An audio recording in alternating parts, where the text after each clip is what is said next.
Alhamdulillah wassalatu wassalamu ala rasulillah sallallahu alayhi wa sallam. Tukyagenda maaso n'ekitabo kyaffe usulu da'wa as-salafiyya era nga ndabawo munasaba sheikhi okubeera nga wabaawo ku baganda baffe ab'ebitiibwa betwanjula nga Sheikhi Abdul Fattah Matovu Sunna Media. Naam. Alhamdulillahi rabbil alamin. Wassalatu wassalamu ala rasulillahi sallallahu alayhi wa sallam. Amma ba'd. Assalamu alaykum wa rahmatullahi wa barakatuh. Wa alaykum assalam wa rahmatullahi wa barakatuh. Sheikh Abdul Aziz Kalungi alazeko afulumyeko. Tayeb. Inshallah nabe bitibwa banji tujaga tubanjula mpola mpola banji kuba mutera okubawulira misomo. Naam. Sheikh Abdul Aziz mashallah jangu sebo abaddu bano beko salam. Bismillah thumma salatu wassalamu ala rasulillah sallallahu alayhi wasallam wa ba'd. Tumwebaza Allah tabaraka wa taala tumusaba sebengira n'emirembe nabi Muhammad sallallahu alayhi wasallam ila twongera kumusaba Allah tere baraka mukungana luno tukunganye ne amasheikh baffe betuli nabo batwongerera obulungi ayongera okubanywereza ku mazima era abaali abattira naffe tubuwangaza obufaanana bwe butyo. Ekisembayo kweramira n'okulamira abayizi kubeera nga tuganyula mbalimu bano nga Allah tannaba kubajjawo nga bwe yagamba Ibn Abbas yagamba nti alaykum bil ilm balamira okwekwata ku ilimu nga tannaba kugenda era n'agamba okugenda kwayo kwe kugenda kwabo bannannyini ilimu. So mbufunze ebigambo byange ebyo eri bonna abatuuliza biidhnillahi tabaraka wa taala. Jazakallahu khair. Ndoza butereevu sebo kirasi monitor waliwo ekitugano genda butereevu ku nsonga. Barakallahu fik. Naam Sheikh Siddiq. Alhamdulillah wala aqibatu lil muttaqin wala udwana illa ala adh-dhalimin. Thumma salatu wassalamu ala rasulillah sallallahu alayhi wa sallam. Tumtendeza Allah subhanahu wa ta'ala tumusaba sokusasya n'emirembe ku kitiibwa Muhammad sallallahu alayhi wa sallam. Tukyagenda maaso n'okulaba ebikolo ebya da'wa ey'obusalafu, da'wa ya nabbi sallallahu alayhi wa sallam. Tukimanye nti ebibinja bingi nga ekibinja ekyokuwona kiri kimu. Nabbi yabiraga alayhi salatu wassalam ebibinja ebigenda okujja naye byonna embeera yaabyo enfundikira yaabyo egenda kubeera yakuzikirira okujjako ekibinja kimu ekiri ku ekyo kyeyaliko nabbi sallallahu alayhi wasallama ne basahaba. Kyetulina ffenna okulwana okutegeera kyekiriwa era kyova olaba ne nabbi bwe yayogera sallallahu alayhi wasallama ng'alaze ku mbeera egenda okubeerawo. Basahaba baamubuuza be baani abo abagenda okuwona ng'alaze nti ebibinja byonna ebyo byakuzikirira mutima gwasigala gikuba gweraliikirira be baani abo. Nabbi sallallahu alayhi wasallama n'abalaga ekibinja kino ekirungi kitwagambye alfirqa annajiya, kibinja ekyokukola ki ekyokuwona. Lwaki kyakuwona wanabbi nyini bw'atyo bwe yalaga sallallahu alayhi wasallam. Twagamba nti gana amannya amalungi g'owulira si mannya ga bukundi nga bawulira nti bamutazila bakhawariji jahmiya. Nedda, mannya gaddayo ku ekyo kye yaliko nabbi sallallahu alayhi wasallama. Nga mathalan bwe twaga nti amannya ga asalafu nga ddyo bikuzzaayo abaakulembera ku bulungi obwo. Kyova era amanyi bakikayyada ebiseera ebingi ne bakikomeka ne baga asalafu assalih, kubanga waaliwo mu baakulemberanga babi Abu Jahali tebaaliwo mu biseera ebyo nga si balungi. Kati abasalafu betwogerako beba balungi. Wasabiquuna al awwaluuna min al muhajirina wal ansar. Erinnya eryokubiri tulete ku mannya gaabwe ab'ekibinja kino as-salafu ahlul hadith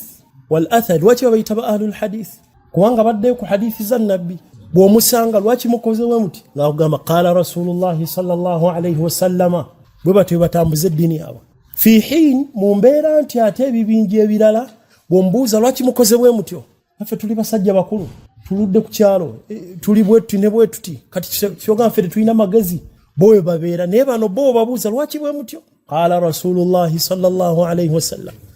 yeddiini yaabwe. Ate bali abalala Sheikh gundi yaloota aludde ku kyalo kino nabo balinde nabo basajja naffe bwe bityo. Bw'omusanga bali ku mukolo gwe baliko ng'ogwo lwaki mukozebwe mutyo. olusi gundi eba yakuyomba naffe mutubalemu amagezi tuludde kuno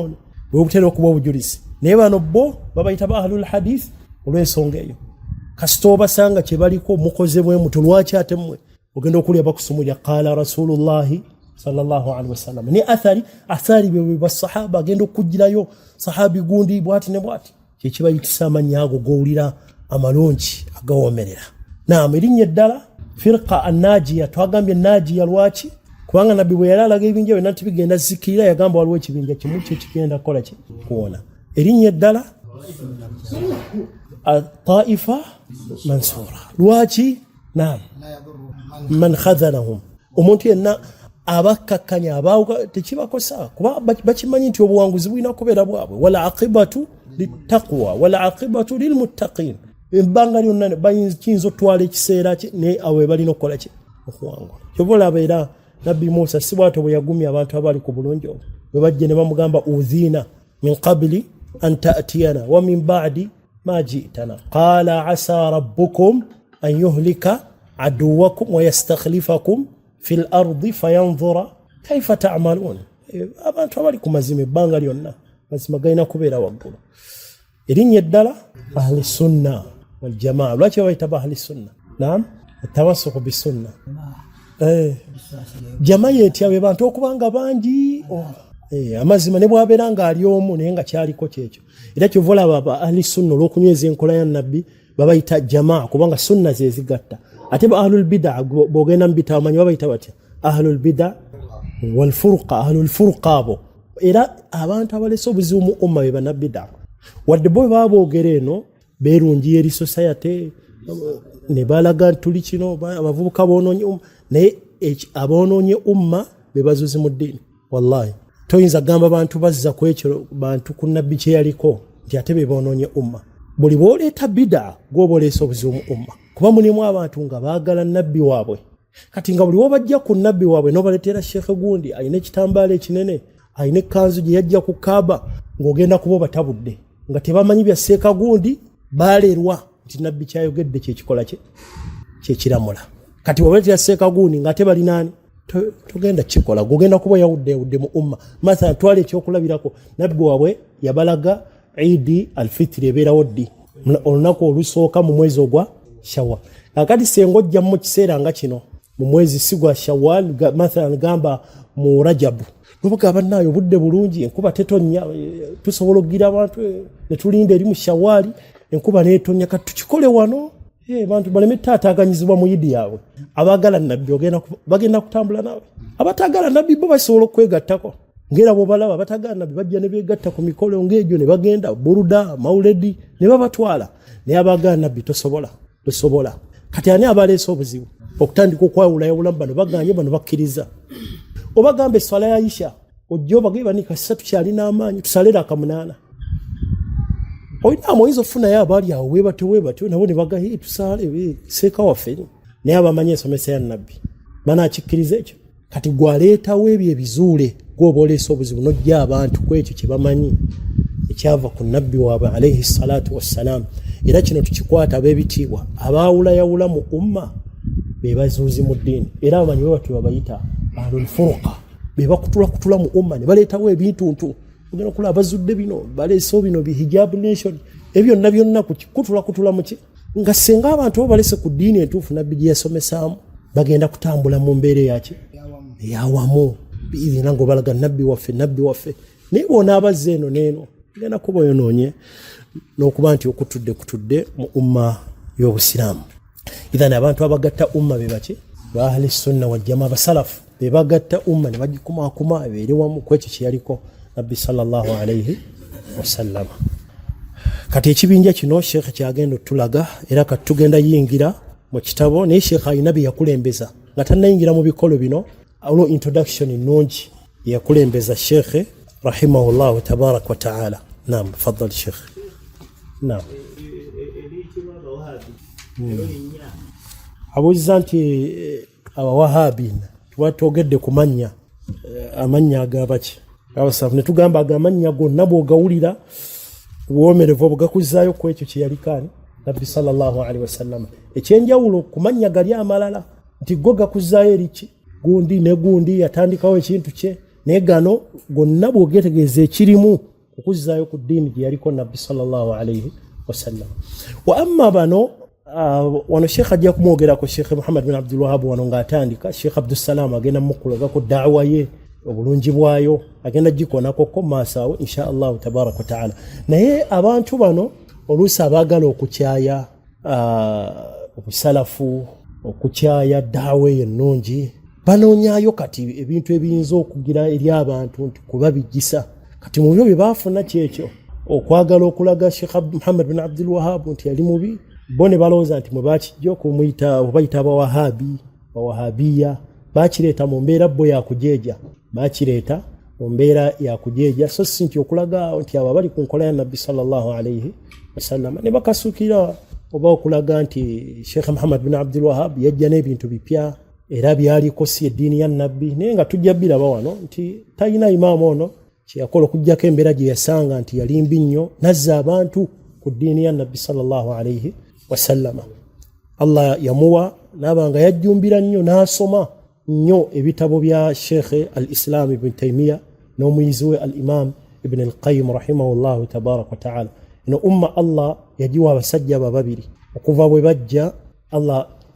yayisirizaako nnyo mu kuzza obujja kye nzikiza olabanga abantu bonna oluvannyuma lwabwe bonna bajuliza nnyo ebitabo byabwe ilmu yaabwe ennene Allah gye yabawa naddala sheekh al-Islam ibn Taymiyyah Ahmad ibn Abdul Halim ibn Abdi Salam ad-Dimashqi al-Harrani rahimahullah. Ate n'omuyizi we naye yeebaza Allah eyamuwa okuba nti yasinkana ku sheekh oyo kuba obulamu bwe nga tannasinkana ibn Taymiyyah bwali bwe butyo era kyovola waliwo ebitabo nga Ar-Ruh kirimu kembera babuuza yakiwandiika tannasinkana ibn al-Qayyim oba yakiwandiika amaze musinkana simanyi sheekh otebenkera naki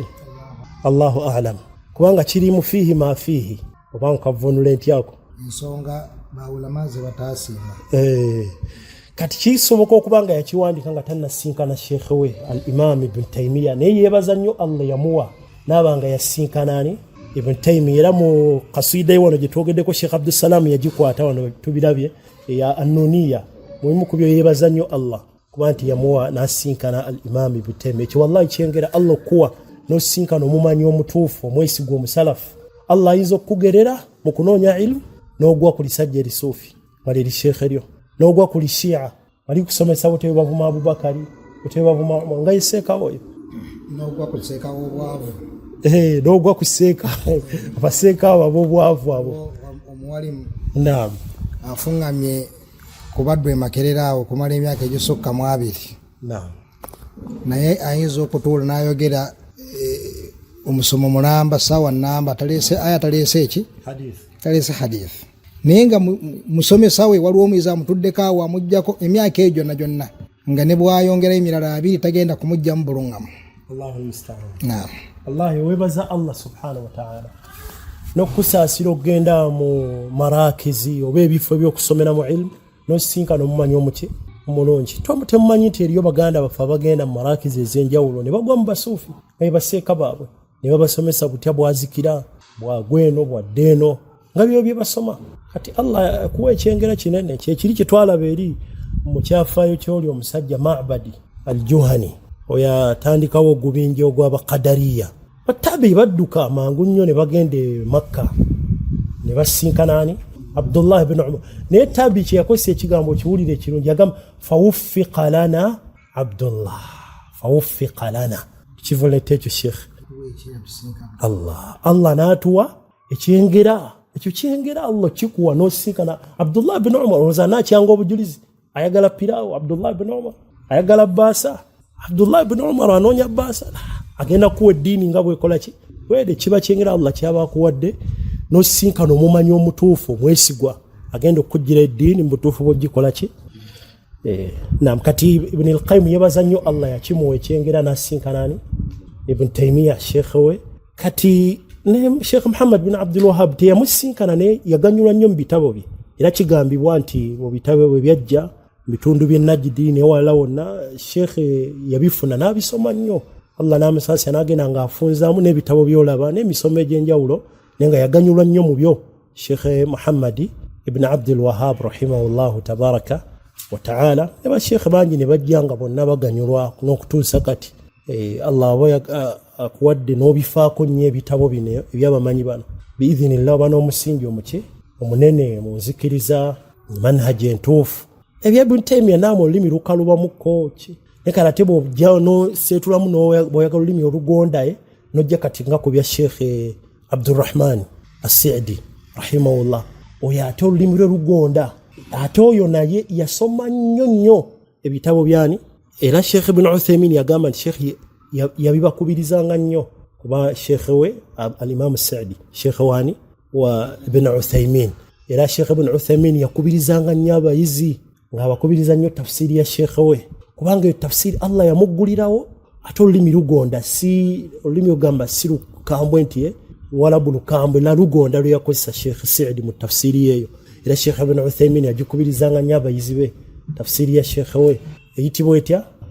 masha Allah Taysir al-Karim ar-Rahman fi tafsiri al-Kalam al-Mannan fi tafsiri Kalam al-Mannan era nnungi bannaffe n'okugifuna omuwalimu yenna osoma aya n'otaddanga bugire kwata nti nasoma oluwalabula otunulamu kunola ebigo by'abamanyi eryetya etafsiri tugibakubiriza badduaati Taysir al-Karim ar-Rahman fi tafsiri Kalam al-Mannan kati balinga nti mu kugonza bw'oba tosobodde ebitabo by'abamanyi abo abanene Ibn Taymiyyah Ibn al-Qayyim basheekhe bano bajja nnyo mu biri ebitabo ebya Sheikh al-Imam As-Sa'di waliwo ebitabo ebirungi التوضيح والبيان لشجرة الإيمان تفسيرية يتجوجد إمام السعدي بتوبيرونجي البراهين العقلية على وحدانية الرب عز وجل ووجوه كماله أجتبت تشيرونجي أرناو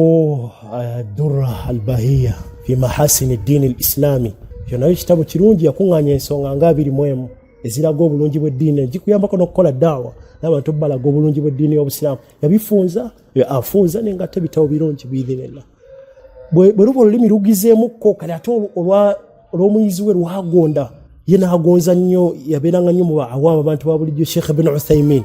oyo ate olulimi lwe lugonvu ddala mu bitabo bye mpolampola olaba nga yagaziyanga n'agira embeera z'abayizi wakati olulimi lwe oluwalabu lwe lugondera ddala lwe yakola ki lwe yakozesa biidhini subhanahu wa ta'ala ba imma abo balungi then mutunu zimanyiddwa talibul ilm zaino faakeza Sheikh al-Imam al-Mujaddid Muhammad bin Abdul Wahhab rahimahullah tabaraka wa ta'ala ekyo enkizo yabyo ebyo nti afunza nnyo atatuukira ku bujulizi ayogera kimu n'aleeta obujulizi kimu n'obujulizi ekyo eyo nkizo Allah gyamuwa mu bitabo bye byonna aleete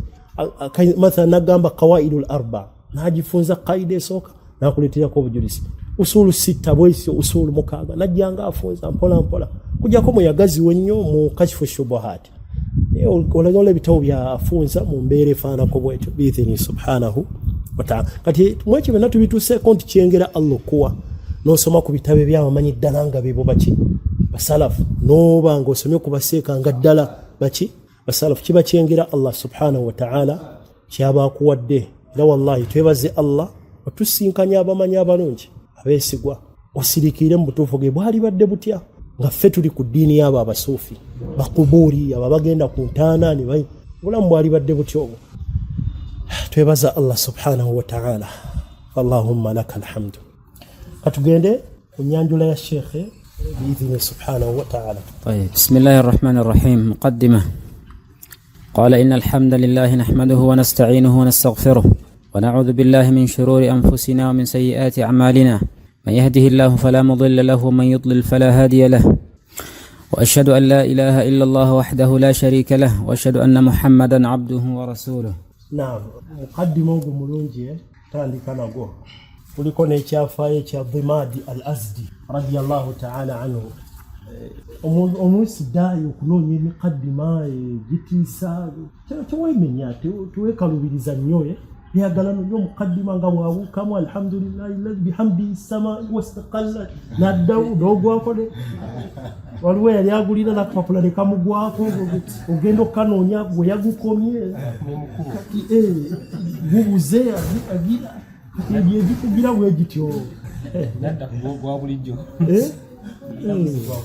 muqaddima mulungi gujjuddemu enzikiriza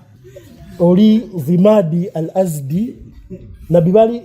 amawulire gaali gamaze osaasaana mu Makka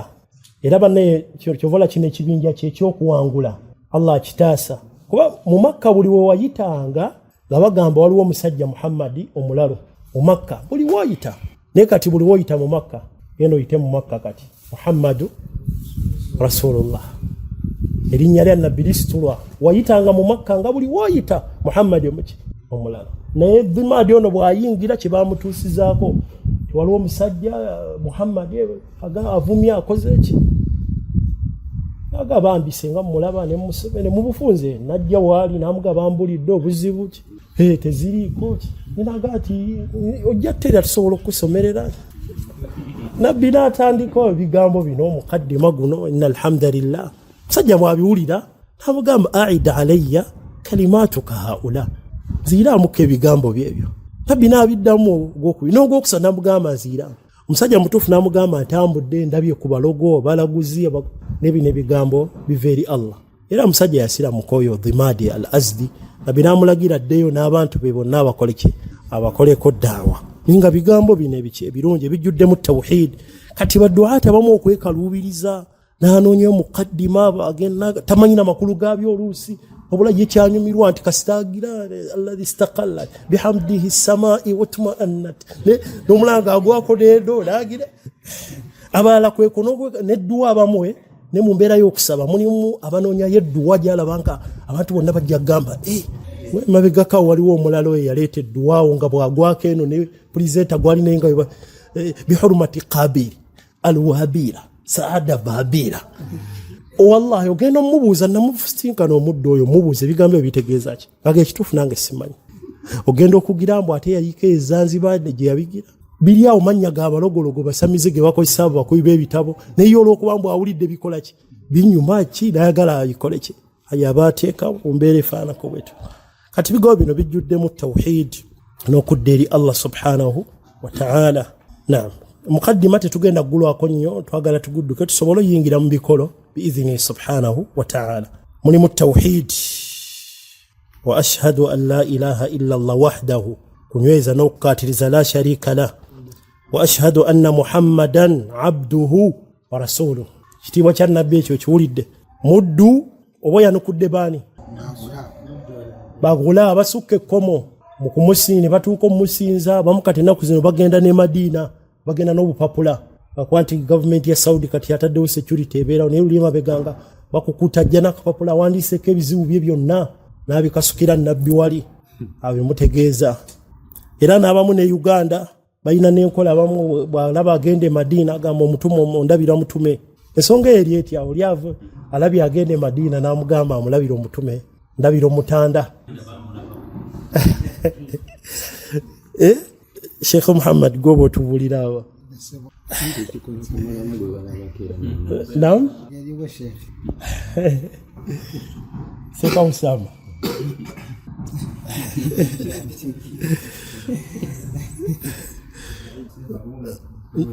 naam Sheikh Abdulaziz ajja tubusembera wano ku muzindaalo sembera ku muzindaalo Sheikh Abdulaziz inshallah. Okugamba nti oli alowooza abamu balowooza omubaka bagenda bamulabako awo e Madina hakana bamu agenda amutuusiza salaamu omubaka bw'omusaalira gy'oli eyo yonna yonna ettaka jjunge bukomansimbi kyaddondo obulungi obukutu obufuna naye okugira oluusi ne gwewawadde akapapula n'akeerabira ne gwewawadde okugamba sala Allah alina malayika ze yateekawo akasuula ejjudda ku kisaawe gwewawadde okutuusiza naye nga gwe gy'oli eyo genda musabira obulungi obukole ki wa rasuluhu ekyoba yanukudde baani omubaka wa Allah abduhu muddu wa Allah wa rasuluhu twanukudde baani naam mubaka naam buli yenna agaanye obubaka bwe mu bibinja ebyo byaga nti basiraamu bw'oba yanukudde bagamba Muhammad Rasulullah tebakiwakanya naye balaga obutali bumativu n'ebyo bye yaleeta. Era olaba ebbanga lyonna buli gy'okoma okubagamba nabbi agamba bwati nabbi agamba bwati gyekikomo bazimbye ebiki kati baagala nabbi naye atalina kinene kisinga kubeera nti tumuyita nabbi byo byatugamba agamba kino agamba kiri kuba kalo bya ddiini kunyigiriza bulamu bw'abantu kubeera rigid gamba temwina bwongo bugazi mwesibye ku bigambo muli temwina twetaaga tuule tuddemu tubitunule tulaba bitukaka n'omulembe guno oba tulina engeri tuyinza obbirongoosamu n'ebirala bifaanako bwe bityo kati abo wadde bagamba nti Muhammad Rasulullah naye eri mu mutima tebakiyimirizawo mu bwenyini bwa kukiyimirizaawo. kwetwongereza Sheikh endowooza ne ba common sense kuba waliwo emabega kaawere yavaayo ne bamuleetera obujulizi nagamba ebimu byetaagamuko ku common sense baleesa obujulizi aya hadisi naye ngaakulaga nti wadde naye twetaagamu kati ensi gyetuuse twetaagamu common sense abo bonna wano babaanukuddwa. والله تبارك وتعالى أعلم. بارك الله فيكم وجزاكم الله خيرا ووفقكم الله تبارك وتعالى لما يحبه ويرضى. جزاك الله خيرا.